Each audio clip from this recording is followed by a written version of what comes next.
Hi, this is Marvin from Granfondo Coaching Specialist Alpine Cols.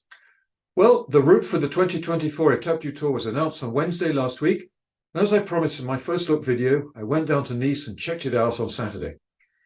The first thing I can say is the route is really outstanding. This is going to be a fantastic event and another huge challenge.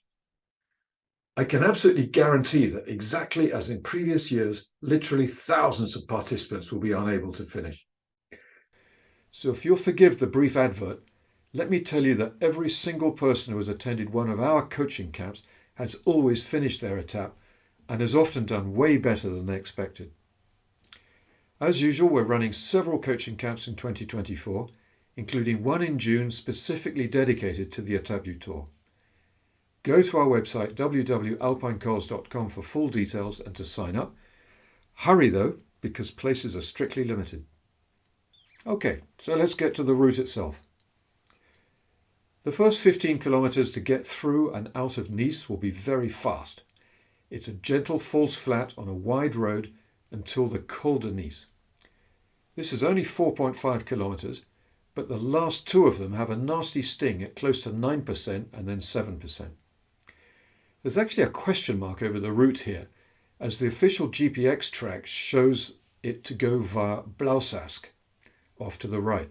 This seems unlikely to me as it's a very narrow side road, but if it's true, the slope is a much more regular, around 4 to 5%. Either way, once we're over the pass, there's a very short descent to l'Escarène, then it's over the bridge and we're onto the Col de Braus, the first serious climb of the day. The Col de Braus is 10 kilometers long at an average gradient of 6.2%, but unfortunately here the average is really pretty meaningless. There are sections at 8 to 10% and others which are almost flat. It's really important to settle into the right pace here, the right intensity. If you go too hard this early, you may not be able to finish. The hardest part is about 2 kilometers before the summit, where there's a short section at 14 or even 15%.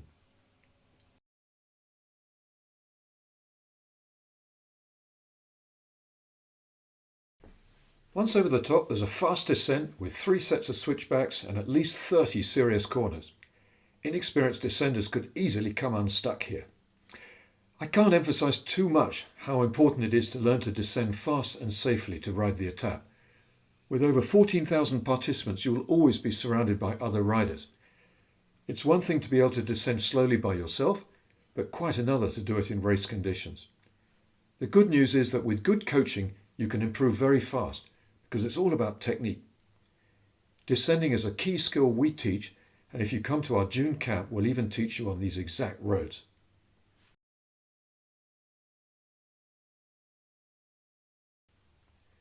Surprisingly, the last time the Col de Braus was used by the Tour was in 1961. It was used 25 times before the war, but it's been neglected ever since, and it's much better known to the drivers and fans of the Monte Carlo Rally than it is to cyclists.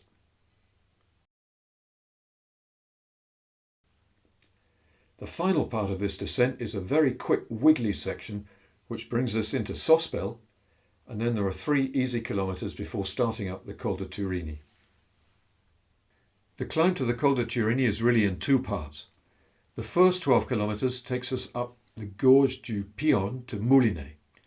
The slope here is extremely irregular, so you can expect to be in and out of the big ring and changing gear constantly to keep a decent cadence at your planned intensity.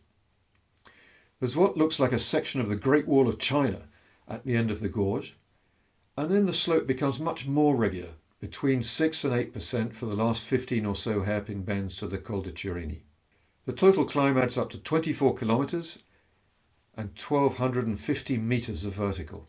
The leaders will take around 50 or 52 minutes, but most riders will take between 1 and 2 hours. It'll be really important to manage your pace and nutrition well, and to conserve energy for the next 2 climbs.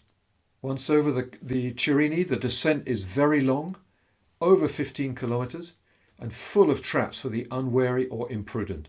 It twists and turns in all directions, just like the climb, with one hairpin bend after another, and many of the bends are unpredictable. Riding this fast is a real physical effort and requires intense concentration. Like the Col de Braus, the Turini is much better known to fans of the Monte Carlo Rally and amateur cyclists than to the professionals, It's only been used 4 times so far by the Tour de France, the last time in 2020 when they came up the way we're going down here.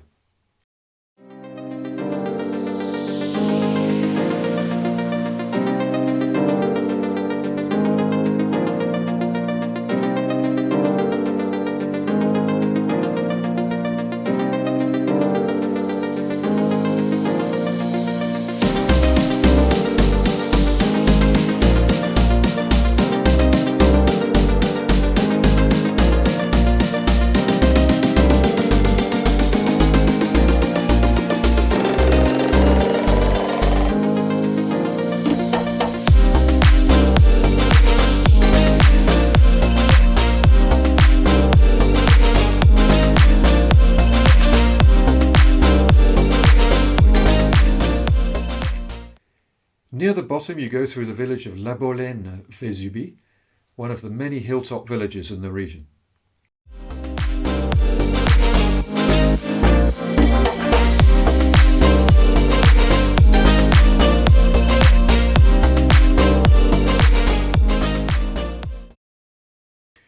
The next climb to the Colmiane, otherwise known as the Col Saint-Martin, is again in 2 parts. On the 28th of October, when we made this video, the road up from Saint-Martin-Vésubie had been partly washed away in a recent storm and was completely impassable. I don't have any video of the climb. I've added here a few screenshots from Google Earth to show what it looks like. It's pretty steady on a decent road at a slope between 6 and 8%.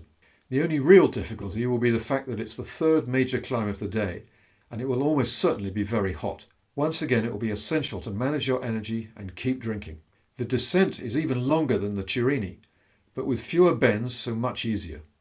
There are plenty of long straights where you can pick up a lot of speed, and the bends are easy to see coming, so it's not too dangerous.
At the bottom, however, there's a dangerous junction with a very sharp turn right, and then a few easy kilometres on the main road in the valley before Saint-Sauveur, where we turn to the left, and there's a total change of scenery for the final climb. The Col de la Couillole has only been used once before by the Tour de France, in 1975. You'll soon see why. The road is very narrow and remote, and it has no easy access for spectators. It winds up the flank of the mountain before entering a gorge. The gradient is pretty steady between 6 and 8%, but this is the 4th big climb, so it will certainly feel worse than that. If you've trained and prepared properly, this is where it will really pay off as you pass the many people who will be walking or even lying down by the side of the road. About 4 kilometers or so from the top, you'll see the amazing medieval hilltop village of Roubion, high up above you on your right. The distance markers will let you know how much is left, but you won't actually see the summit until you're almost there. At last you turn a final corner to the left, and there it is. So to summarize, this is going to be a very challenging event and you need to train seriously. You should plan on doing at least 3,000 kilometers on your bike in the 6 months before the Etape and as much climbing and descending as possible. Cycling is a technical sport, especially in the mountains, and it takes a lot of experience and know-how to do well in these events. If you want to improve your skills and be at your best for the Etape, you're speaking to the right people. We've been coaching amateurs to ride events like this in the Alps for the past 10 years. Here is a list of our coaching camps. Sign up for the June camp and we'll send you a training plan to help you prepare. If you have any questions, please reach out to me, Marvin, info@alpinecols.com. Thanks for listening and good luck.